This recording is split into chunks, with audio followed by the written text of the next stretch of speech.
नमस्कार, आप सभी का स्वागत है हमारे यूट्यूब चैनल में। आज का यह वीडियो हिमाचल प्रदेश के उन सभी स्टूडेंट्स के लिए है जो HPJOA यानी जूनियर ऑफिस असिस्टेंट IT की तैयारी कर रहे हैं, क्योंकि हाल ही में Himachal Pradesh subordinate service selection commission Hamirpur ने एक शेड्यूल इशू किया है। उस शेड्यूल के अनुसार 21 मार्च 2021 को HPJOA का एग्ज़ाम जो है वो कंडक्ट करवा दिया जाएगा। इस एग्ज़ाम में मैं आपको बता चुका हूँ कि 170 क्वेश्चंस आपको पूछे जाएंगे। 170 क्वेश्चंस में से 150 क्वेश्चंस आपके डायरेक्ट कंप्यूटर 120 क्वेश्चंस आपके डायरेक्ट कंप्यूटर रिलेटेड रहेंगे और 50 क्वेश्चंस जो हैं आपके वो GK, HPGK, Hindi, English, logic etcetera इस तरह से रहेंगे। तो आपका कंप्यूटर सेक्शन आप देख सकते हैं कि बहुत ज़्यादा इम्पॉर्टेंट है और आपका एग्ज़ाम अब जल्द ही आने वाला है। 2 महीने का समय भी नहीं बचा है, तो आप जल्दी से तैयारी शुरू कर दीजिए। अगर आपने तैयारी शुरू कर दी है तो भी आप हमारे चैनल पर ये क्वेश्चंस देख सकते हैं, आके अपनी तैयारी का जायज़ा ले सकते हैं कि किस तरह के मल्टीपल चॉइस क्वेश्चन बनते हैं जनरल, जो कि कंप्यूटर से आ सकते हैं आपको। तो आज का हम वीडियो शुरू करते हैं। पहला क्वेश्चन है, the hexadecimal number consist of the symbols. Hexadecimal जो नंबर है वो किस तरह के सिंबल से बना होता है। अलग अलग नंबर सिस्टम है कंप्यूटर से रिलेटेड जो है। तो सबसे इम्पॉर्टेंट है बाइनरी। बाइनरी का मतलब है बेस 2 सिस्टम। ठीक है जी, बेस 2 इसका मतलब हो गया कि जो आपका बेस 2 है तो उसमें से एक माइनस कर दीजिए तो आपका कितना बचेगा, एक बचेगा। तो 0 एंड 1 दो डिजिट्स, ये वाले दो डिजिट आपके जो हैं वो बाइनरी में यूज़ होंगे। इसी तरह से आपका हेक्साडेसिमल जो है उसमें वो बेस 16 है, तो 16 में माइनस कर दें एक तो बचेगा आपका 15। तो 0 से लेकर 15 तक जो है आपके डिजिट्स यहाँ पर यूज़ होंगे नंबर्स को रिप्रेजेंट करने के लिए। इसी तरह से जो डेसिमल आपका सिस्टम है, डेसिमल नंबर जो कि हम डे टू डे लाइफ में यूज़ करते हैं, 0 to 9 डिजिट्स। ठीक है, डेसिमल आपका बेस 10 है और 10 में -1 कर दो तो आपका 9 बचता है। इसलिए 0 to 9 तक जो डिजिट हैं वो डेसिमल नंबर आपका यूज़ करता है। तो अब आप यहाँ पर देख के बताइए कि कौन सा सही ऑप्शन है। अगर आपने तैयारी कर ली है, नहीं तैयारी की है, तो मैं आपको बता देता हूँ कि इसमें राइट ऑप्शन है option B, 0 to 9 and A to F। अब आप यहाँ पर देखिए ध्यान से कि 0 to 9 तो यहाँ पर लिखा गया है, लेकिन A to F जो है आपके ये अल्फ़ाबेट्स हैं। ये क्यों लिखे हैं तो ये मैं आपको बता देता हूँ। अल्फ़ाबेट्स यहाँ पर क्या है, जो डबल डिजिट नंबर इसमें आएंगे 10, 11, 12, 13, 14 और 15 को रिप्रेजेंट करेंगे। 10 ए को, 11 बी को, नेक्स्ट सी, डी, ई और एफ। इस तरह से ये जो है 6 अल्फ़ाबेट यहाँ पर यूज़ होते हैं आपका हेक्साडेसिमल में। तो अल्फ़ा, कुछ आपके अल्फ़ा न्यूमेरिक जिसमें अल्फ़ाबेट्स भी होते हैं और कुछ नंबर्स भी होते हैं, अल्फ़ा न्यूमेरिक एड्रेसेस भी हैं। जैसे कि आपका IPV इंटरनेट प्रोटोकॉल वर्जन 6 है, ये 128 बिट का एड्रेस होता है। तो इसमें जो है आपके अल्फ़ाबेट्स भी होते हैं और नंबर्स भी होते हैं। जबकि आपका जो IPV वर्जन 4 होता है वो 32 बिट का एड्रेस होता है और ये इसमें सिर्फ और सिर्फ नंबर्स ही रहते हैं। IPV4 में, IPV6 में अल्फ़ाबेट्स और नंबर भी रहते हैं, क्योंकि जो आपका IPV6 है ये हेक्साडेसिमल नंबर में इसमें रिप्रेजेंट किया जाता है। इसको, इस IPV6 को हेक्साडेसिमल में लिखा जाता है, जबकि IPV4 को जो है आपका डेसिमल सिस्टम में लिखा जाता है। तो अब आप ये सोचेंगे कि इसकी ज़रूरत क्यों है, क्योंकि अब यहाँ पर आप देखेंगे कि जो IPV4 है फॉर एग्ज़ाम्पल, तो उसमें 32 बिट का छोटा एड्रेस है। ठीक है, उसमें जो है आप बाइनरी नंबर को याद रख सकते हैं, छोटे बाइनरी नंबर को भी याद रख सकते हैं जब छोटे हैं आपके एड्रेसेस। लेकिन जब बाइनरी एड्रेस बढ़ जाता है, बड़ा लंबा हो गया 128 बिट का, तो उनको समझना, याद रखना जो है, अंडरस्टैंड करना मुश्किल हो जाता है। इसलिए हेक्साडेसिमल नंबर को लेके आया गया। तो इनको छोटा करके लिखा जा सकता है, बहुत छोटा करके। जब हम कन्वर्जन के बारे में पढ़ेंगे, कैसे बाइनरी डिजिट्स को कन्वर्ट किया जाए हेक्साडेसिमल में या डेसिमल में, तब हम ये सारी चीज़ें देखेंगे। नेक्स्ट क्वेश्चन है, which one of the following is different from others. ठीक है, नीचे 4 ऑप्शंस दी गई हैं, इन्हें पढ़िए आप ध्यान से और बताइए कि कौन सी ऑप्शन जो है वो बाकियों से डिफरेंट है। तो इसमें मैं आपको बता दूं कि जो ऑप्शन ए है ये सबसे डिफरेंट है, क्योंकि बाकी तीनों क्या हैं आपको पता होना चाहिए। बाकी तीनों क्या है, बाकी तीनों आपके ऑपरेटिंग सिस्टम है। विंडोज़ ऑपरेटिंग सिस्टम है, आपका लिनक्स ऑपरेटिंग सिस्टम है, मैक भी आपका ऑपरेटिंग सिस्टम है। जबकि माइक्रोसॉफ्ट बिंग क्या है, आपको पता होना चाहिए ये क्या है। माइक्रोसॉफ्ट बिंग एक सर्च इंजन है। ठीक है, जिस तरह से आपका गूगल है। गूगल जिस तरह से एक आपका सर्च इंजन है, उसी तरह से आपका माइक्रोसॉफ्ट बिंग भी सर्च इंजन है। नेक्स्ट क्वेश्चन है बिट स्टैंड्स फॉर। बिट जो वर्ड हम यूज़ करते हैं वो किस चीज़ का शॉर्ट एंड फॉर्म है? तो इसमें जो राइट ऑप्शन है वो है option D, binary digit. Binary digit को ही बिट कहा जाता है। नेक्स्ट क्वेश्चन है how many buses are connected to microprocessor. जो आपका माइक्रो प्रोसेसर है उसके साथ कितनी बसेज कनेक्टेड रहती हैं? बसेज क्या होता है? बसेज एक ट्रांसमिशन मीडिया होता है मदरबोर्ड के ऊपर। ये एक ट्रांसमिशन मीडिया फिक्स्ड रहता है, एक तरह से वायर्स कह सकते हैं आप, जो कि माइक्रो प्रोसेसर और बाकी पार्ट्स को आपस में जोड़ता है। तो इन्हें बस कहा जाता है, जो कि अलग अलग तरह की होती हैं। ये कितनी तरह की होती हैं यहाँ पर ये पूछा गया है। तो इसमें राइट ऑप्शन है ऑप्शन बी, 3 तरह की हैं ये बसेज। ठीक है, इन्हें मिलाकर सिस्टम बस कहा जाता है। इन तीनों को मिलाकर सिस्टम बस। तो ये कौन कौन सी बसेज हैं, ये नेक्स्ट आप बताइएगा कौन कौन सी बसेज होती हैं। नेक्स्ट क्वेश्चन आ गया 1 किलोबाइट इज इक्वल टू। ठीक है जी, अब मेमोरी का यूनिट है 1 किलोबाइट किस चीज़ के बराबर है? अब हम फिजिकल क्वांटिटीज़ की जब बात करते हैं तो जब भी हम 1 किलो लिखते हैं तो उसका मतलब होता है 1000।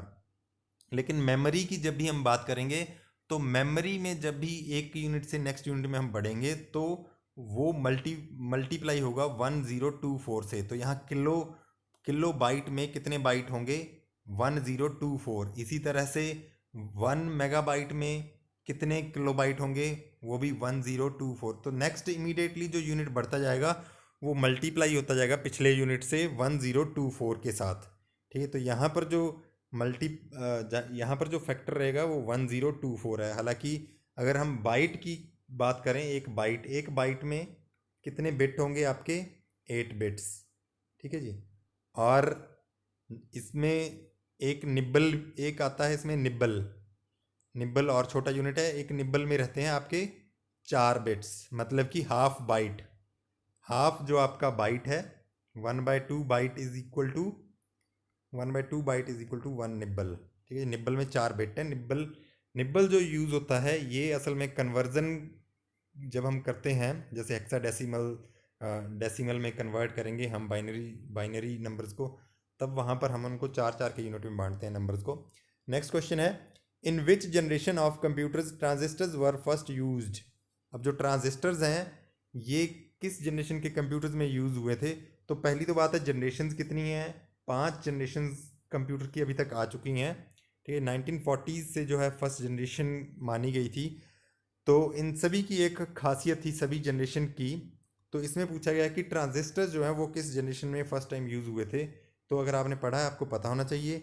ये सेकंड जनरेशन के, ऑप्शन बी ठीक है। इसमें जो सेकंड जनरेशन के कंप्यूटर थे उनमें फर्स्ट टाइम जो है ट्रांजिस्टर यूज़ होने लगे। इससे पहले की जो जनरेशन थी उनमें वैक्यूम ट्यूब यूज़ होती थी।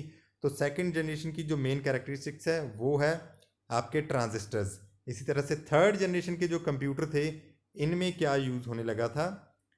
आपको पता होना चाहिए, इनमें इंटीग्रेटेड चिप्स आ गई थी। ठीक है जी, इंटीग्रेटेड चिप्स जब एक ही चिप पर कुछ इंटीग्रेट कर दिए गए थे काफ़ी सारे ट्रांजिस्टर्स। इसके बाद आपकी फोर्थ जनरेशन की जो मेन कैरेक्टरिस्टिक्स है ये है आपकी माइक्रो प्रोसेसर। और बहुत सारे कंप्यूटर जो हम आज की डेट में यूज़ करते हैं वो फोर्थ जनरेशन के कंप्यूटर ही हैं आपके। फिर बचती है आपकी फिफ्थ जनरेशन के कंप्यूटर में आपका आ जाता है AI। इसकी मेन कैरेक्टरिस्टिक है जो डिस्टिंग्विश करती है बाकियों से वो है आर्टिफिशियल इंटेलिजेंस। नेक्स्ट क्वेश्चन है आपका the term Intel is related to. Intel जो है ये किस चीज़ के साथ रिलेटेड है? इंटेल असल में एक कंपनी है जो कि माइक्रो प्रोसेसर्स बनाती है। इंटेल पेंटियम भी लिखा हो सकता है। नेक्स्ट क्वेश्चन है which of the following is not a computer बस। अब कौन सा, नीचे नाम बता, 4 ऑप्शंस लिखे गए हैं, 4 बसेस के नाम लिखे गए हैं, इनमें से बताइए कि कौन सी एक बस नहीं होती है। तो इसमें मैंने आपको बता दिया ऑलरेडी 3 तरह की बस होती हैं, आपने पहले देख लिया। तो वो 3 तरह की कौन सी बस होती है? डाटा बस होती है। ठीक है जी, टाइम बस आपकी नहीं होती। इसमें जो राइट ऑप्शन है वो भी कि कौन सी एक बस नहीं है, वो टाइम बस। डाटा बस रहेगी, कंट्रोल बस रहेगी, एड्रेस बस रहेगी।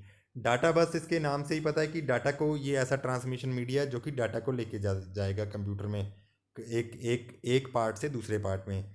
आप कंट्रोल बस है, कंट्रोल बस किसी भी तरह का सिग्नल नहीं लेके जाएगा, ये डाटा नहीं लेके जाएगा, ये सिर्फ सिग्नल जनरेट करेगा कंट्रोल करने के लिए चीज़ों को।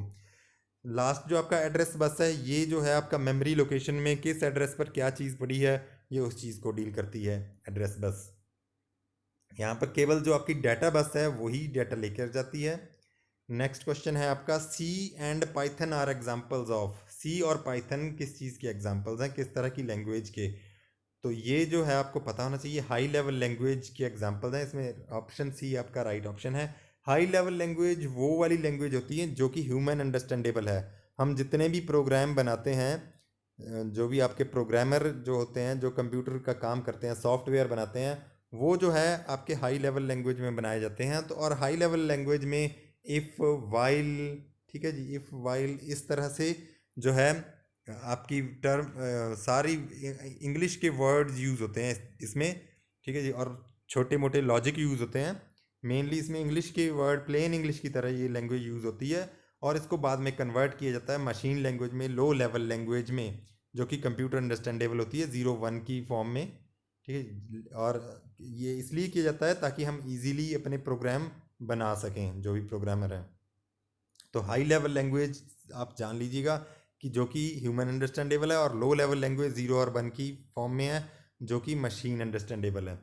लास्ट क्वेश्चन है, which of the following is an input device. निम्नलिखित में से कौन सा एक ऑप्शन है जो कि इनपुट डिवाइस है?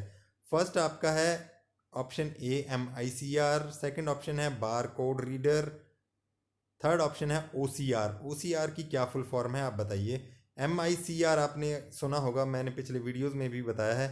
MICR है आपका magnetic ink, magnetic ink character, magnetic ink character recognition, ठीक है जी। तो magnetic ink character recognition reader जो है वो आपका एक इनपुट डिवाइस होगा।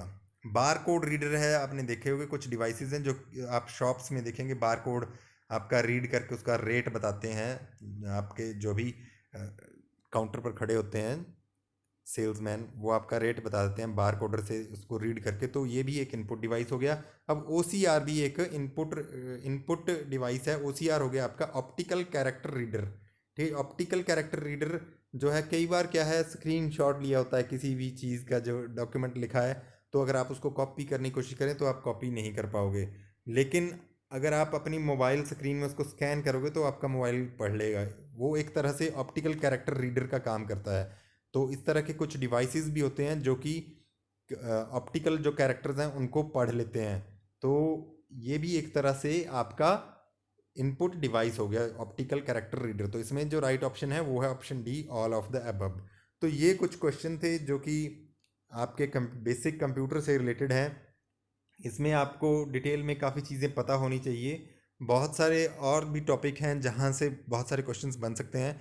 इसलिए इसी तरह के वीडियोस देखने के लिए आप लाइक, शेयर, सब्सक्राइब ज़रूर कीजिएगा हमारे चैनल को। जब तक आपका ये एग्ज़ाम नहीं हो जाता GOA का, मैं आपके साथ बना रहूँगा। और अगर आपका कोई क्वेश्चन होगा, आप चाहते हैं किसी स्पेसिफिक टॉपिक पर वीडियो देखना चाहते हैं, तो वो भी आप कमेंट बॉक्स में बताइएगा। धन्यवाद।